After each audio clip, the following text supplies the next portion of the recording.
안녕하세요. 메이크센스입니다. 오늘은 제가 첫 회사로 취직하고 2년 동안 근무했던 중소기업에서 퇴사를 선택할 수밖에 없었던 이유에 대해서 나눠보려고 합니다. 저는 절대로 중소기업이 무조건 안 좋다고 생각하지 않습니다. 자칫하면 그저 거대한 기계의 부속품처럼 느껴질 수 있는 대기업보다도 자신의 능력과 개성을 발휘해서 가치를 증명하고 존재감을 발산할 수 있는 기회를 중소기업에서 찾을 수 있다고 생각하고 훌륭한 비전과 조직 문화를 가지고 있는 회사들도 많이 있다고 생각을 하기에 요즘처럼 취업이 힘들다고 하는 때에 중소기업은 오히려 더 좋은 스타팅 포인트 혹은 터닝 포인트가 될 수 있다고 생각합니다. 제가 근무했던 중소기업 역시 사업의 비전이 괜찮아 보였고 처우 측면에서도 다른 중소기업들을 나란히 놓고 생각해 봤을 때 나쁘지 않았다고 생각하고 있습니다. 게다가 저는 다른 회사의 최종 면접을 합격하고 퇴사를 통보했을 때 계속 남아서 근무하면 연봉을 인상해주겠다는 제의를 받았는데요. 이렇게 회사 측에 퇴사를 통보했을 때 회사로부터 연봉 인상이나 승진 등의 조건을 다시 역으로 제의받는 것을 카운터 오퍼라고 하죠. 당시에 저는 연봉 계약서를 다시 쓰면서 연봉이 인상된 지 얼마 안 되었던 시기였기 때문에 이렇게 연봉 인상 제의를 금방 또 받고 난 뒤 회사에 더 남을지 고민이 많이 되기도 했습니다.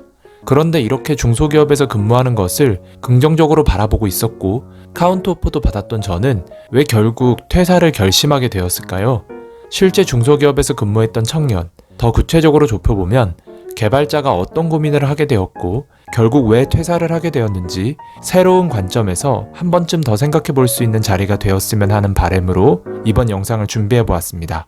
이직 준비를 하던 당시를 떠올려 보면 이직을 생각하게 된 첫 번째 계기는 주변 동료들의 퇴사였던 것 같습니다. 어려운 프로젝트를 만나고 함께 야근하면서 끙끙거리고 주말에도 나와 공부하면서 2년 동안 같이 근무했던 가까운 동료들이 한 사람 두 사람 퇴사 혹은 이직을 했고 그게 저 스스로를 조금 재촉하게 만들었던 것 같습니다. 주변 사람들 다 다른 곳으로 가는데 나만 여기 남아있는 것은 뭔가 도태되는 것이라는 생각이 들었던 것이죠.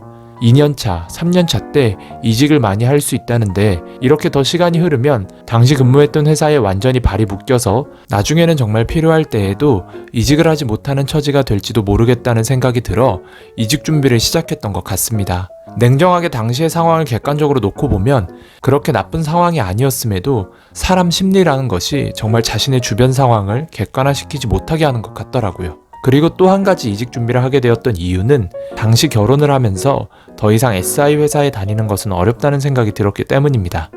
매일 출퇴근하기에는 너무 먼 근무지로 프로젝트가 잡히면 그 근처 숙소에서 지내면서 생활해야 하는 일도 생길 수 있는데 회사에서 아무리 배려해서 최대한 가까운 곳으로 배정을 하며 상황을 봐준다고 하더라도 매번 그럴 수도 없는 것이고 프로젝트가 끝나갈 때마다 다음 프로젝트가 어디로 배정될지 자신의 운명을 알 수 없는 그런 방랑자 같은 생활을 하는 것은 결혼을 하고 난 뒤에는 어려울 것 같다는 생각을 했습니다. 그래서 결혼을 함과 동시에 매일 규칙적으로 출퇴근할 수 있고 보다도 안정적인 환경에서 근무할 수 있는 회사로 이직해야겠다는 생각을 한 것이죠. 그리고 가장 결정적으로 이직을 결심하게 만들었던 계기는 이직 생각을 하면서 채용 사이트에 들어갔을 때 생겼습니다. 회사에 처음 입사하고 난 뒤 환경에 적응하고 여러 프로젝트에 곧장 투입되면서 업무를 따라가느라 너무 정신없고 바빠서 채용 사이트도 거의 한 번도 못 들어가 보고 2년 가까이 보내고 있었던 것이죠. 그러다가 이직을 생각하기 시작했던 때부터 채용 사이트에 들어가서 자세하게 알아보기 시작했는데요. 그때서야 현실이 딱 보이면서 정신이 번쩍 들었습니다. 당시 근무하고 있던 회사에서 하는 일과 관련 기술만으로 이직할 수 있는 회사가 너무 제한적이라는 사실을 알았기 때문입니다.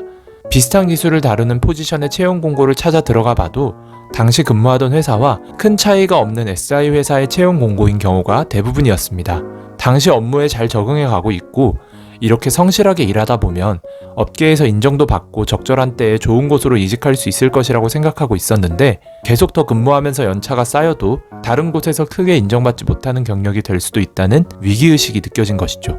그래서 어느 정도의 기반 지식과 기술만 갖춘 주니어 레벨일 때 적당히 관련 경력으로 인정해주는 좋은 회사를 찾아서 꼭 이직을 해야겠다는 마음이 섰습니다.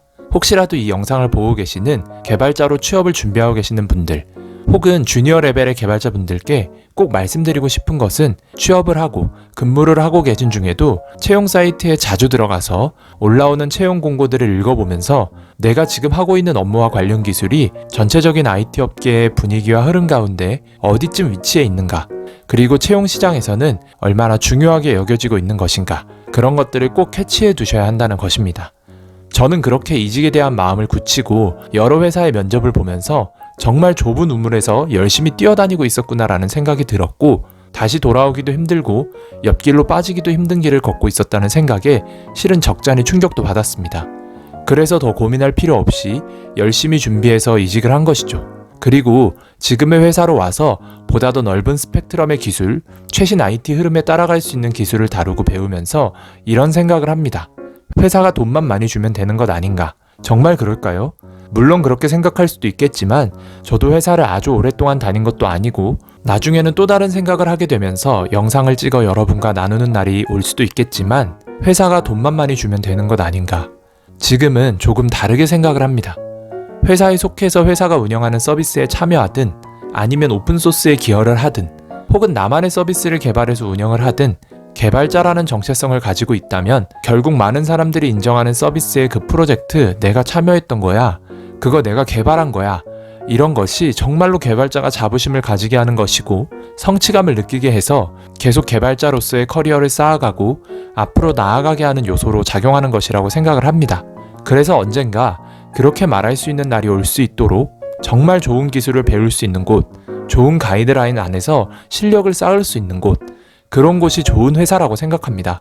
그리고 저는 그렇게 생각했기 때문에 익숙한 업무, 연봉 인상 제의를 받아들이는 것보다 이직을 선택한 것입니다. 그리고 적어도 지금까지는 그 선택이 잘한 선택이었다고 생각하고 있습니다. 중소기업에서 근무하고 계시는 수많은 분들이 계실 테고 개발자로 취업을 준비하거나 혹은 근무하시면서 이런저런 고민을 하시는 분들 많이 계실 텐데 중소기업에서 나름 열심히 근무했던 어느 한 개발자는 이런 고민을 했었구나, 그리고 그런 고민 끝에 이직을 선택했구나 라는 것을 들으실 수 있는 참고 영상이 되었으면 좋겠고, 이 영상이 도움이 되거나 공감이 되었다면 구독과 좋아요 한 번씩 눌러주세요. 여러분의 관심과 응원으로 다음에 더 유익하고 재밌는 영상으로 뵙도록 하겠습니다. 영상을 끝까지 시청해주셔서 감사드리며 오늘도 목표에 한 걸음 가까워지는 하루가 되기를 바랍니다. 이상으로 메이크센스였습니다.